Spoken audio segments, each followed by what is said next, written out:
Hey,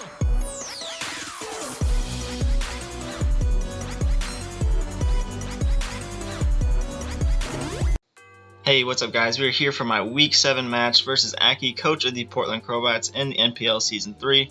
Last time we played Akki, we played him in the semifinals of the NPL Season 2, and that was a very good game. It was a very, very close game as well. I believe I only had about 10% HP left with my Cafagrius versus his entire team, so Cafagrius pretty much put the team on his back then, and we don't have Cafagrius anymore, he does, so it's going to be a bit interesting to see how this matchup turns out. We each check our teams relatively well. For example, like my Mega-Aerodactyl obviously offensively checks his Mega Charizard X, but then again, his Mega Charizard X is definitely not something that a Mega-Aerodactyl can just counter. So one thing versus the other, I guess it's going to depend on a couple 1v1s, and we'll see how it goes. But I'll just tell you his team right now. He has Mega Charizard X, Amoonguss, Weavile, Azumarill, Cafagrius with a Z move, Fortress, Mienshao, Electabuzz, Rhyperior, Stoutland, and Celebi. So Akki actually started pretty rough in the league. I believe he started like 0-2, won a game, and then lost 2 more games. So he is currently at 2-4, and not doing too good, at least to what he is used to be playing, or at least what he is capable of, I guess is the good way to put it. He's definitely a much better battler than 2-4. The season just hasn't gone his way this year. Whether that's due to drafting or hacks or gameplay or anything, I guess that's just for him to tell. But anyway, he still has a pretty decent team, honestly, no matter what. Mega Charizard X is a huge threat no matter what you're doing or what team you have, unless you have a team of like 11 rock types, I guess. But anyway, his Weavile is obviously a huge threat, honestly. Weavile just tears through about 80% of the meta in general. It's just so good and so hard to counter, especially in league formats. But luckily we do have a Klefki. I'll get into a little bit of the team building here in a second. Obviously Azumarill, Belly Drum, or Banded, even Assault Vest is still a threat. Cafagrius, excuse me guys, I'm a bit under the weather, I guess. But anyway, Cafagrius has a Z move, and that could potentially become Z Memento, and that is a huge problem, especially coped or at least together with Mega Charizard X. As soon as he hits Z Memento, he could bring those stats down and go straight into Zardex and start setting up. So I can't let that happen, or at least I have to play around that. Mienshao, obviously a big threat. Scarf, Banded, Life Orb, anything. Mienshao's a pretty hard hitter, especially with that high jump kick. And then U-turn momentum as well. I'm not really too worried about Electabuzz. I'm not really too sure why he has Electabuzz. I know it's faster than Electivire, but personally, I have never been a fan of Electabuzz, so I'm not really too concerned about that at all. Rhyperior, I love Rhyperior. Rhyperior could be a huge threat, whether it's Rock Polish or Banded, anything of that nature, especially a good Rock setter too. Stoutland, I don't really anticipate the Stoutland coming, although it is a decent mon in PU. And then Celebi is obviously very good, except its typing is not, I guess I just don't like its typing, but Celebi is a very good mon in general. It gets great coverage. 100 base stats across the board is definitely nothing to shy away from. So that's the team. I'll get into the team building process right now. So we have our Slim Chaney level 50, obviously because everything's level 50, with the Rocky Helmet, the ability Prankster, and the moves Player Up, T-Wave, Spikes, and Reflect, with 244 HP, 252 defense, and 12 special defense with an Impish nature. This thing is my hard this is my hard Weavile answer.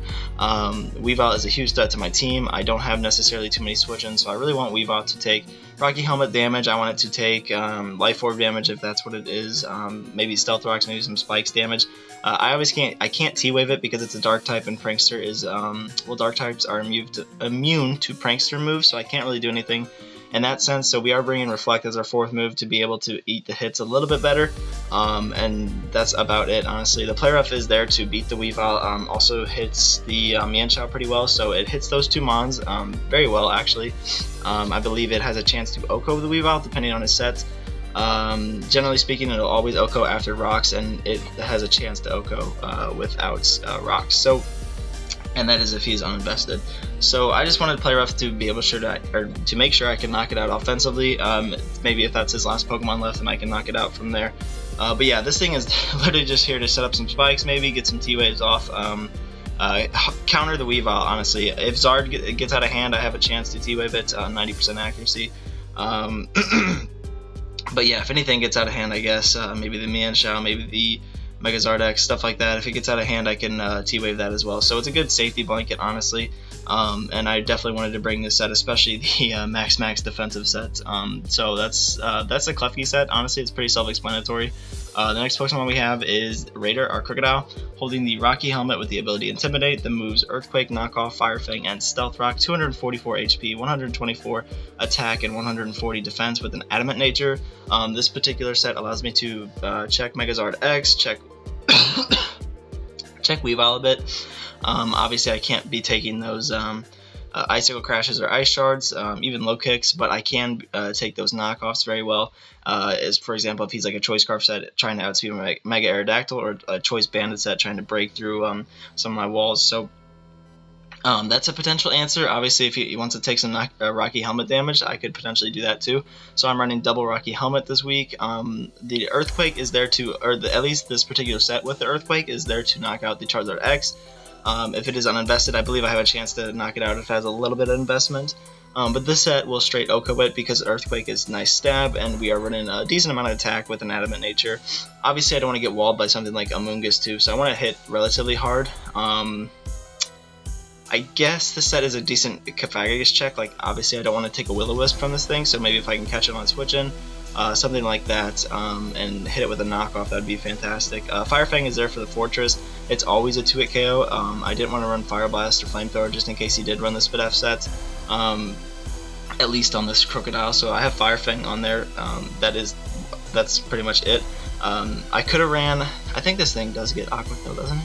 Yeah, I could have ran Aqua Tail for the Rhyperior if I really wanted to, but I decided like the Fortress would be a little bit more of a better switch in, because obviously the Rhyperior is not going to really want to take an Earthquake. I believe it's 2-hit KO on that too, as long as he's running a at least not that bulky of a set. So that is the Crocodile set we're bringing. It's a great check to Megazord X. I can switch it in on Intimidate and always live 2 hits. That is if it isn't set up. I believe if it's Adamant, I will get 2-hit KO'd by the Dragon Claw, and if it is not Adamant, I believe I will live, especially after an Intimidate. So it just depends how many boosts he has, I guess, or what his particular set is. So obviously the Zardex doesn't want to be taking Rocky Helmet damage either, so if I can whittle it down, maybe I could Rocky Helmet kill it too. So if you look at his team, they're primarily offensive attackers, like physical attackers, not special attackers.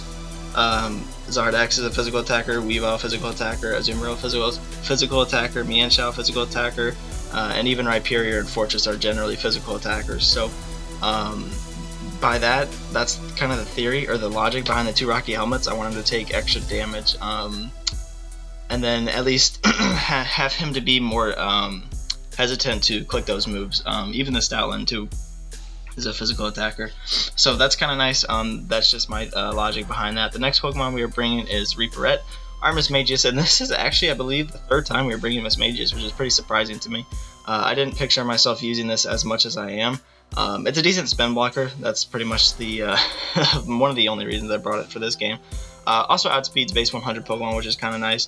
But I guess the spin block is the best capability, or at least the most useful capability of this Pokemon on my team. Obviously the ability Levitate's kind of nice too, but it has with the item Expert Belt, the ability Levitate, like I just said, the moves Shadow Ball, Energy Ball, Mystical Fire, and Thunder Wave. We're running just max special attack and speed with a timid nature. This allows me to speed tie the Mienshao and outspeed. I believe I actually speed tie the Electabuzz too. I'm pretty sure Electabuzz is 105 base HP, but I do outspeed the Mega Charizard X and the Celebi before any boost, so that's kind of nice. Obviously I will not be outspeeding the Weavile. But yeah, the Shadow Ball is a very nice stab versus his team. He only has 1 resist, and that's Weavile.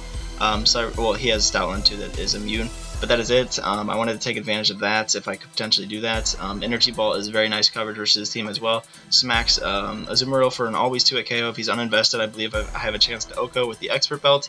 And obviously I will be OHKOing the Rhyperior because it is 4 times effective with an Expert Belt, and Rhyperior Spidef is not very good. So that's pretty nice. The Mystical Fire is obviously for the Fortress. Mystical Fire obviously OHKOs that too. It is a 75 base power fire type move, so it will be dropping from that, especially with the help of the Expert Belt. Thunder Wave is kind of just like another safety net. So say I have this thing in and he switches in his Charizard X because he knows he can take any hit that he wants. Thunder Wave is there for the at least to stop him from setting up. So if he wants to try to set up a Dragon Dance on me, I can hit it with Thunder Wave, so I don't have to switch out and give him a free Dragon Dance. So that is pretty much like the entirety of Mismagius. Like, it is there to spin block, it is there to hit. It's there to hit some things. It has decent coverage that I'm bringing, and then it's there to potentially stop a sweep. So that is about it for this Mismagius. I guess there's one more thing it does. It does potentially check the, I guess if it's a Scarf or Banded Mienshao, if he wants to lock himself in the high jump kick, I obviously have this to switch into, which would be pretty nice, honestly. I don't want that Mienshao just clicking HJK all over my team. So that's just that's the Mismagius set we're bringing for this week. Excuse me. The next Pokemon we're bringing is Jawsum, our Mega-Aerodactyl. With the Aerodactyl Light and the ability Tough Claws after Mega Evolution, or Strong Jaw, my bad. No, Tough Claws, my bad. But yeah, with the moves Stone Edge, Aerial Ace, Aqua Tail, and Fire Blast. So you guys might be wondering why Fire Blast is a thing. I will get into that in just a second. We have 60 HP investment to be able to, I believe it is, I want to say if he's not Life Orb, Weavile, I believe it's to live the 2 Ice Shards, at least back-to-back Ice Shard. I'm almost positive that's it. But then again, it is there to at least have a little bit of HP investment. The speed investment is to outspeed his Weavile. I didn't really need to outspeed anything else. I outspeed his entire team with this thing. And then the rest is thrown into attack to hit very hard. So Stone Edge is great coverage versus his team. It OHKOs the Mega Charizard X with an Adamant nature. It obviously OHKOs Weavile, does a ton to the likes of Azumarill, even I'm pretty sure even Electabuzz almost drops from this thing, depending if he's a Violite or not. So I don't know really what set Electabuzz usually brings, but yeah, Stone Edge is just a nice stab, honestly. Does a decent amount to the Stoutland and the Celebi as well. Aerial Ace is great because it smacks the Amoonguss, smacks the Celebi, and that's about it for those. But it's just nice so Aerial Ace won't miss. And then the Aqua Tail is perfect coverage for the Rhyperior. It OHKOs, and I don't think it OHKOs actually. I'm pretty sure it does roughly about 90%. Depending on his set, I believe if he's a defensive set, I do about 90 to 80%, and then if he's at more of an offensive set, I have a chance to OHKO, maybe doing about 90, 95 to about 100, 105. So Aqua Tail is perfect in that sense. Make sure Rhyperior can't just come in on my Mega-Aerodactyl for free. So, and then lastly, the Fire Blast is for the Fortress. If he's a max Fizdef set trying to counter the Aerodactyl, even with an Adamant nature and a minus special attacking nature with Adamant, it still OHKOs. It does about 96 to about 114 with Fire Blast. So that's just the thought process behind that. I'm pretty sure Fire Fang only did about 70%, 70 to 80%. So I wanted to run Fire Blasters in case, because I could potentially calc the damage upon switching. So say he's at full HP, I click Aerial Ace, gets him down about 20%, gets some leftovers recovery. Fire Fang still wouldn't kill, Fire Blast would kill. So that is the reasoning behind Fire Blast. And this thing is a huge win con. I definitely need this because it outspeeds his entire team. So that is the Aerodactyl set we're bringing. The next Pokemon we're bringing is Vaseline, our Toxicroak, with the item Safety Goggles and the ability Dry Skin, with the moves Focus Blast, Sludge Wave, Vacuum Wave, and Nasty Plot, with 196 HP, 252 special attack, and 60 speed with a modest nature. So yeah, I know what you guys are thinking, like, why are you guys bringing Safety Goggles?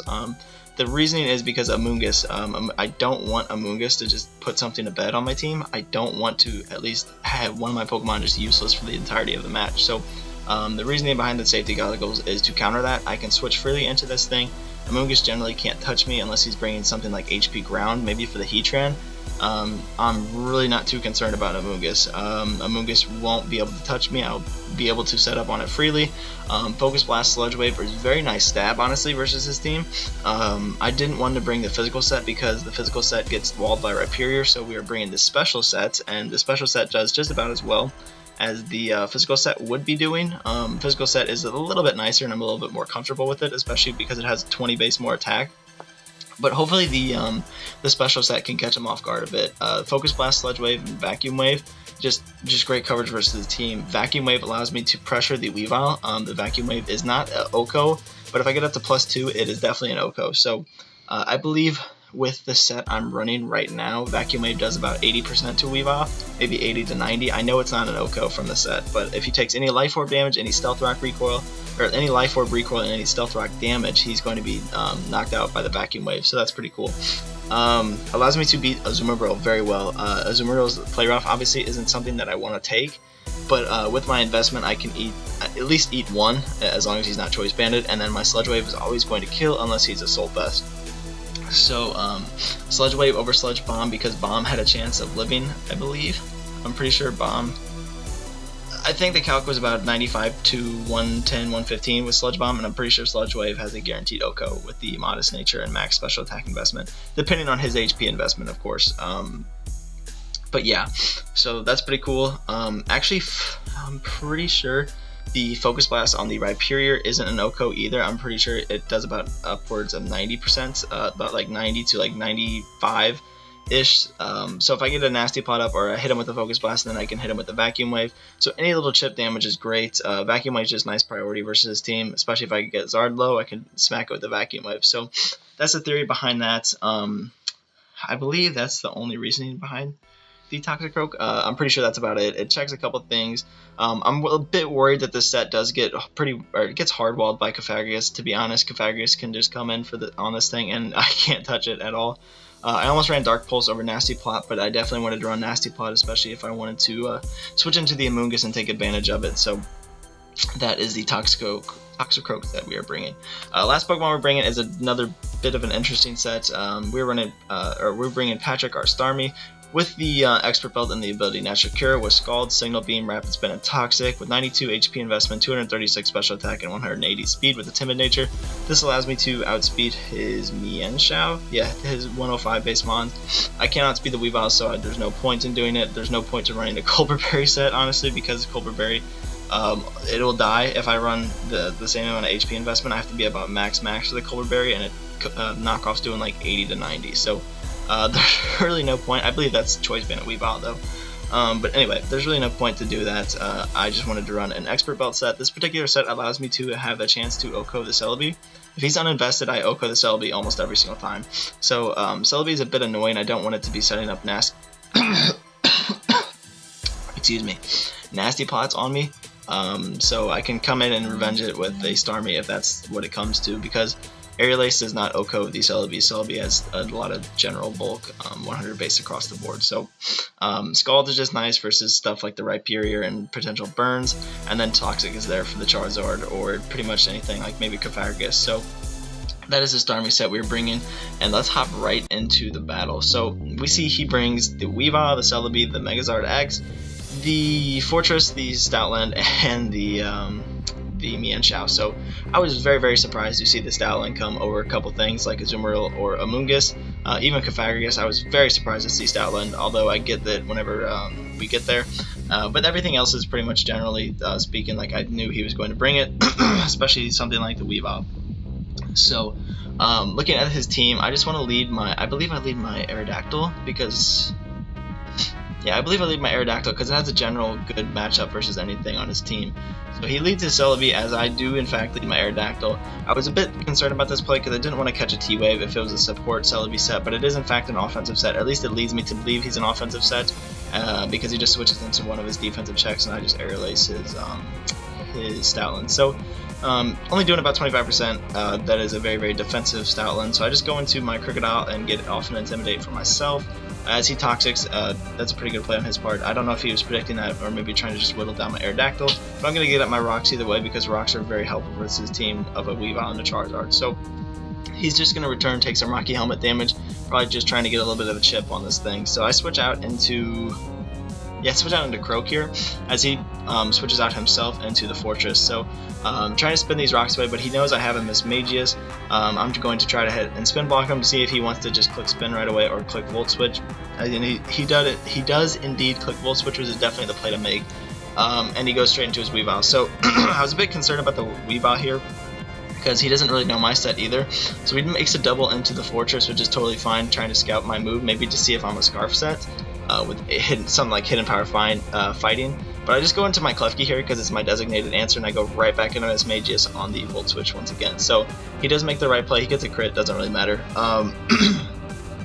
as he goes into the Weavile here once again, because he's just taking more stealth rock damage. So he goes for the Pursuit here. It does lead me to believe that he is a choice Weavile.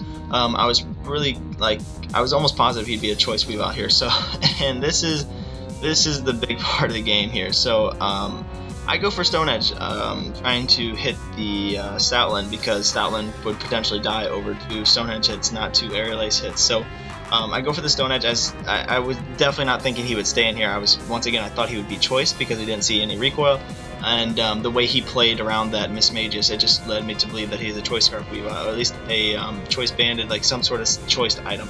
So this really sucks. Aerodactyl is huge for my team. Without it, I can't offensively pressure the Charizard. I can't offensively pressure the Celebi as well, and even stuff like the Mienshao and the Weavile. So 4 out of his 6 Mons I cannot pressure, and I potentially beat all 6 of his Mons with this thing 1v1. So it really sucks that Aerodactyl goes down here. We miss the Stone Edge and he connects with the Icicle Crash. So we get hacks here, not a big deal. Honestly, I mean, it is a big deal, but it's nothing you can do about it. It's just Pokemon. So he goes into his Fortress here, as I just click Play Rough trying to knock out the Weavile, but he does in fact switch. As I just set a T-Wave up, hopefully he gets Parrot or something. There really wasn't any other play to try to keep these rocks on the field. So I go hard into, I go hard into Dogscroak here, as he's able to spin the rocks away, which sucks. But I mean, there's really nothing I can do about it. At this point, I just click Nasty Plot, trying to make a bit of a play, hoping he doesn't go into Charizard, hoping he would choke and go into something else, but he goes into Charizard, which is definitely the play to make, as I go hard into my Crocodile, because I can get off and Intimidate, and I know he's probably just going to feel threatened by this thing and try to attack me right away. So he does indeed do that. Dragon Claw doing 30%, but obviously after Toxic damage, I can't take another one, so I have to switch out here into my Starmie, because I know it can take a hit with it, as he goes for the Brick Break, and I was pretty surprised by that. I really don't know what that's for. But yeah, I just go into my Starmie here as I click Toxic, which is pretty unfortunate, because if I would have made some weird play and clicked Signal Beam, which would have been out of the question, like this is a kind of obvious switch in, but I didn't want to make that play versus the Charizard. So as he just goes into that, as I go for the Signal Beam, and he does reveal that he's Choice Scarf Celebi by clicking U-turn and outspeeding me. So that kind of sucks. He goes into the Fortress and tries to, he goes into the Fortress and tries to Volt Switch, but I kind of read that and I just go into my Crocodile here. I'm trying to get up rocks as well, as he just gets parried. I don't know if he clicked Spin, he probably did. As I'm hoping he gets parried one more time, because I could potentially kill him with the no, I wouldn't be able to kill him because I would die to Toxic Recoil, but I would be able to keep rocks on the field and switch into something else that would be able to kill him the next turn. So it is just it's not looking good, guys. Once the Mega-Aerodactyl went down, I knew it was going real downhill from there. So I just knock out the Fortress with the Scald. This allows him to bring this in and just click Pursuit, as my Starmie will go down. And we are 2v5 versus his entire team. So I go into Klefki. I believe this is where I set up a Reflect. Yeah, I set up a Reflect here, because why not? I throw up a thing of Spikes as he goes for the Earth Power, crits me, kills me.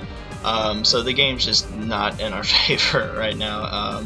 As I just go into Croak here, and he gets the drop with it, but it doesn't really matter. I just hit him with the Sludge Wave, doing 83%. I was pretty surprised by that damage. That's a lot of damage. Click Vacuum Wave. I don't know if it mattered with the crit, because Celebi is generally bulky, as he's just going to be able to knock us out from here. So Week 7 did not go our way at all. There's nothing you can do about it, though. Pokemon is Pokemon. It is nearly impossible to win 7 games in a row, especially with good competition. So I'm not really mad about it at all. Obviously, I would have loved to won the game, or at least have it been a better game than that. It was just really dumb. But yeah, GG to Akki. He deserves to win, at least for this week. Oh gosh. Anyway, we are now 6-1, still on top of the NPL, I believe. At least we're either number 1 or number 2. I'm not too sure. It definitely matters with the differential. I'll have to double check on that. But we are still on top of our division for sure. There's no doubt about that. And we play our good friend Urka Perka next week. So I'm really excited about that, because he's a great battler too, and I can't wait for the matchup. So hopefully you guys enjoyed this video. Make sure you go check out Akki. His link will be down in the description. And yeah, I will see you guys next time. Hopefully we can do better next week. See ya.